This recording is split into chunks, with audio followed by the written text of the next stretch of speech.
Senator غفور ایدری صاحب سب پہلے سے، پھر آپ کو رضا صاحب. اب رضا صاحب شکریہ جناب چیئرمین. بڑا اچھا قوم کو بلیک میل کرنے کے لیے ہندوستان جو ہمارے پڑوس میں ہے، جب بھی کوئی بات ہوتی ہے تو جی انڈیا کو ہم نے شکست دیا، انڈیا کی جو سوچ تھی اس کو ہم نے ملیا میٹ کر دیا. میں سمجھتا ہوں کہ موجودہ حکومت کے ہوتے ہوئے انڈیا کی کوئی ضرورت نہیں ہے، نہ انڈیا ہمارے لیے کوئی مشکلات پیدا کر سکتی. گرے لسٹ، بلیک لسٹ، یہ انشاءاللہ خود ادھر جا رہے ہیں اور یہ اس حد تک ہمیں پہنچائیں گے.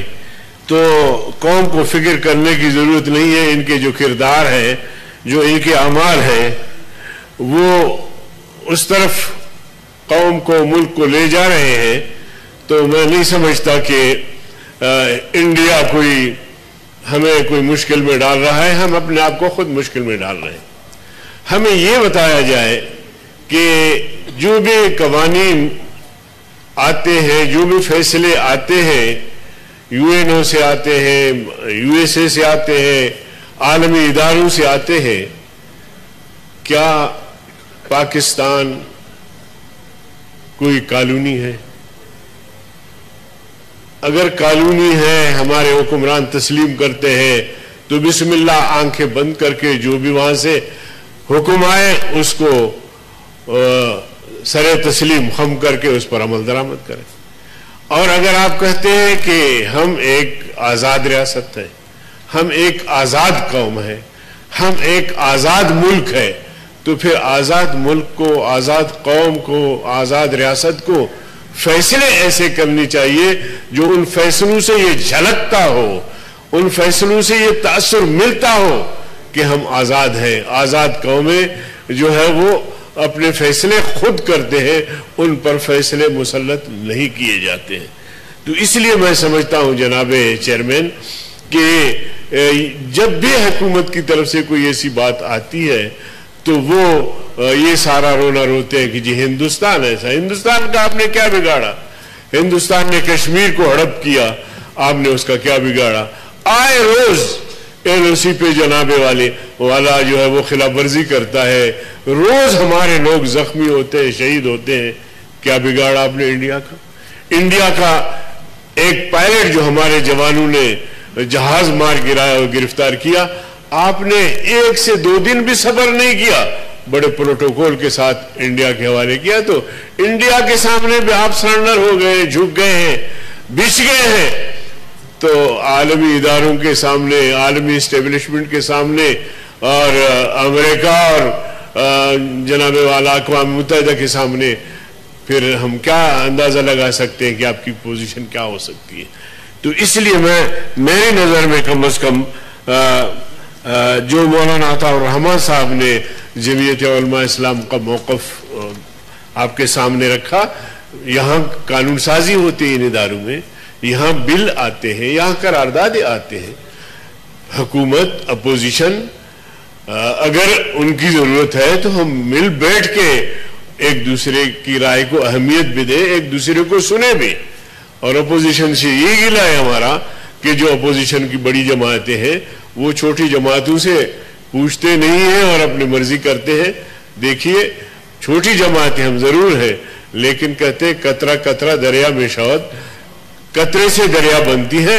اگر آپ کا رویہ اس طرح رہے گا تو پھر شاید ہمارا ساتھ چلنا مشکل ہو.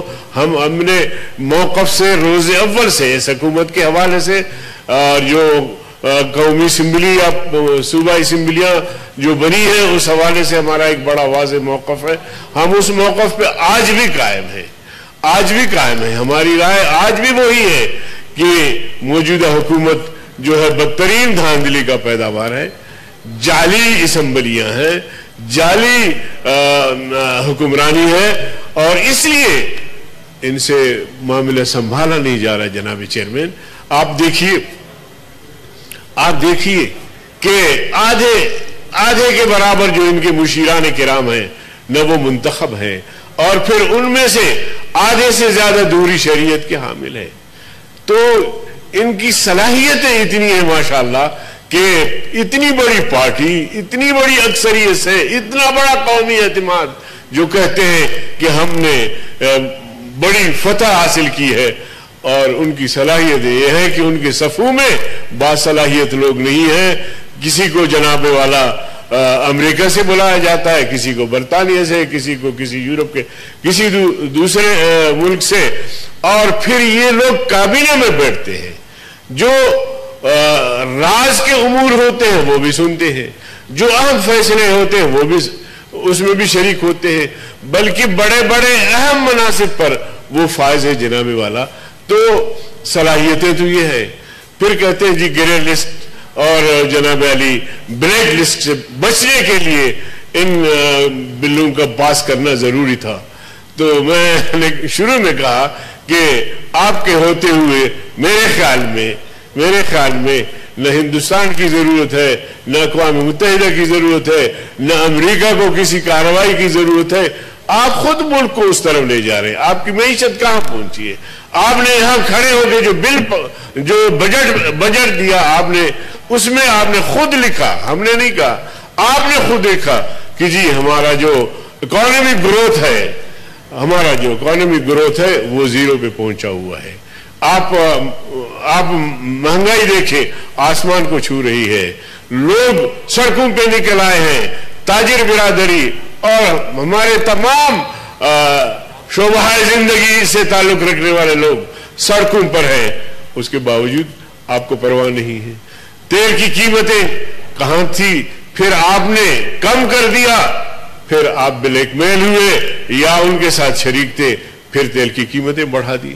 چینی چوروں کی بات کی کہ کڑی سزائیں دیں گے، ان کو تو ماشاءاللہ باپردہ اور باحفاظت اور پروٹوکول کے ساتھ آپ نے لندن اور امریکہ پہنچا دیا. آپ کیا کر رہے ہیں؟ نیب کے کالے قوانین. اب جناب والا کہتے ہیں جی آپ کے دور میں یہ بنا تھا، سارا کچھ بنا تھا. ٹھیک ہے، وہ بھی ذمہ دار ہوں گے، لیکن ہم نے تو روز اول سے نیب کے قوانین کو کالا قانون کہا ہے، اور یہ مخالفین کی پگڑی اچھالنے کا ایک ادارہ ہے، اور مخالفین کو، سیاستدانوں کو بلیک میل کرنے کا ایک ادارہ ہے. تو ہم نے تو روز اول سے، اب اس میں بھی جناب علی وہ بھی آپ قانون سازی کرنا چاہتے ہیں. تو میں نہیں سمجھتا. اور پھر یہ ہے کہ چینی چور، آٹا چور اور کرپشن پوری دنیا میں، پورے ملک میں زبان زد عام ہے. لیکن جناب چیئرمین، اگر احتساب ہو رہا ہے تو اپوزیشن کا ہو رہا ہے، اگر جواب طلبی ہے کہیں تو اپوزیشن سے ہے. تو یہ کیا انصاف ہے، یہ کیا نیب ہے، یہ کیا جناب علی حکومت اور اس کی کارکردگی ہے. تو میں نہیں سمجھتا کہ اس طرح حکومتیں چلتی بھی ہیں اور کامیاب کہلاتی بھی ہیں. تو خدا کے لیے میں ان سے بھی گزارش کرتا ہوں کہ آپ آپس میں بیٹھ کے ذرا سر جوڑ کے سوچیں کہ ہم نے ملک کو کہاں پہنچا ہے. چلو ہماری حکومت تو رہے گی جب تک یہ ملک ہے، لیکن سوال یہ ہے کہ ہم ملک کو، ہمارے بعد کوئی اگر آئے گا تو اس قابل ہو کہ اس ملک کو چلائے.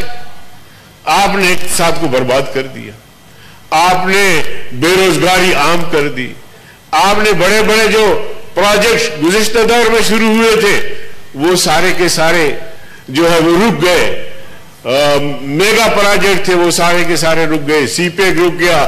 آپ کے سامنے جنرل ترمذی نے کہا کہ میں نے پوچھا تو انہوں نے کہا کہ جی یا جناب سراج الحق صاحب نے کہا کہ جی وہ تو سی پیک میں ہے ہی نہیں، وہ شامل جو پہلے سے تھا. تو جناب والا اس طرح کیسے معاملہ چلے گا؟ یہ کس طرح مطلب عوام کو مطمئن کریں گے؟ بے روزگاری، نوجوانوں کو روزگار دینے کا، غریبوں کو گھر دینے کا، یہ ساری چیزیں 2 سال میں ایک پیش رفت ہوتی. جب ہم یہ بات کہتے ہیں تو الٹا کہہ دیتے کہ جی یہ سابقہ حکومتوں کے ہم گند صاف کر رہے ہیں. 70 سال سے جو یہ لوگ رہے برسر اقتدار، تو 70 سال سے جو جمہوری حکومتیں رہے ان کا گند صاف کر رہے ہیں، لیکن جو فوجی حکومتیں رہی ہیں ان کا گند کون صاف کرے گا؟ جنرل ایوب خان سے لے کر جنرل یحییٰ نے جو پاکستان توڑا اور پھر ضیاء الحق 10-12 سال رہے، پھر جنرل پرویز مشرف کہ یہ خود بغل بچہ بن کے ان کے ساتھ چلتے رہے، ان کا تو نام نہیں لیتے۔ پیپلز پارٹی، مسلم لیگ نون، میں 1000 اختلاف کروں مگر میں سمجھتا ہوں کہ جمہوری لوگ عامر اور ڈکٹیٹر ان سے 1000 درجہ بہتر ہے۔ صاحب کنکلوڈ کرنے کافی لوگ میں ختم کرنے آخر میں اپنے علاقے کی ایک بات کرنا چاہتا ہوں جناب والا۔ ہمارے ہاں گیس سب سے پہلے بلوچستان سے نکلا گیس، اور یہ جو بڑے بڑے فیکٹریاں ملک بھر میں اسی سوئی کے گیس سے جو ہے وہ چلنے لگے۔ اب اللہ کا شکر ہے کہ سندھ بھاری اس میں دے رہا ہے گیس، اور پنجاب اور خیبر پختونخوا۔ بلوچستان، کلات بلوچستان کا دارالخلافہ، ریاست کا دارالخلافہ رہا۔ یہ 2007 میں کلات کو گیس ملا، 2007 میں، اور گیس ملا میرے خیال میں 1 سال چلنے کے بعد اب گیس نہیں مل رہا کلات کے باسیوں کو۔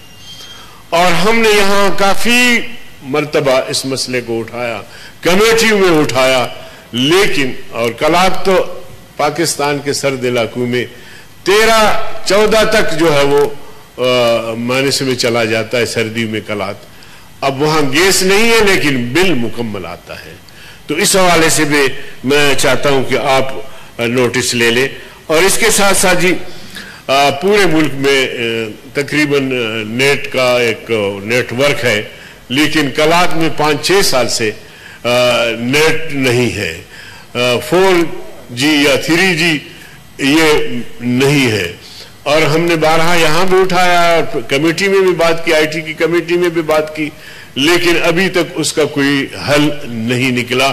تو میں آپ کے توسط سے درخواست کروں گا کہ جی یہ مسئلہ بھی آپ متعلقہ اداروں کو لکھیں کہ اس مسئلے کو حل کر دیں۔ آخری بات یہ جو موجودہ حکومت جب آئی تو دیامر بھاشا ڈیم کے لیے چندے شروع کی، آج تک پتہ نہیں چلا کہ وہ چندہ کتنا جمع ہوا اور کہاں خرچ ہوا یا ابھی نہیں، کیونکہ دیامر بھاشا ڈیم کے لیے گزشتہ حکومت میں 100 ارب سے زیادہ پیسے خرچ ہوئے تھے۔ آن گوئنگ اسکیم کے طور پر اس میں 26-27 ارب رکھے گئے تھے۔ اب جو انہوں نے چندہ کیا وہ کتنا تھا اور کہاں خرچ ہوا، نمبر 1۔ نمبر 2 یہ ہے کہ کورونا کے حوالے سے جو پیسے آئے وہ کتنا رقم ہے، کب قوم کو بتائیں گے، اتنا صرف انہوں نے بتایا۔ یہ جو ہمارے ڈاکٹر ظفر صاحب جو رخصت ہوئے، اس نے ایک سوال کے جواب میں کہا کہ ایک مریض پر ہم 25 لاکھ روپے خرچ کرتے ہیں۔ تو ایک مریض پر 25 لاکھ روپے خرچ کرتے ہیں تو اب تک ان کا کتنا خرچ آیا، اور اس مریض سے بھی پوچھا جائے کہ اس پر کتنا خرچ آیا تو عذراء کرم منسٹروں میں سے کوئی بھی اٹھ کر اگر یہ 2 چیزوں کا جواب دے دے کم از کم، کہ یہ جو میں نے 2-3 پوائنٹ ریز کیے آخر میں، تو صاحب اس کو اگر آپ چاہیں تو ہم ریسپیکٹیو کمیٹیز میں بھیج دیتے ہیں، اگر آپ چاہیں تو کوسچن میں منسٹر سے پوچھ لوں گا if they can reply۔ ماشاءاللہ بڑی if they don't have a reply تو اور ایسے ہی تو میرے بھائی علی محمد صاحب جواب دے دیں گے۔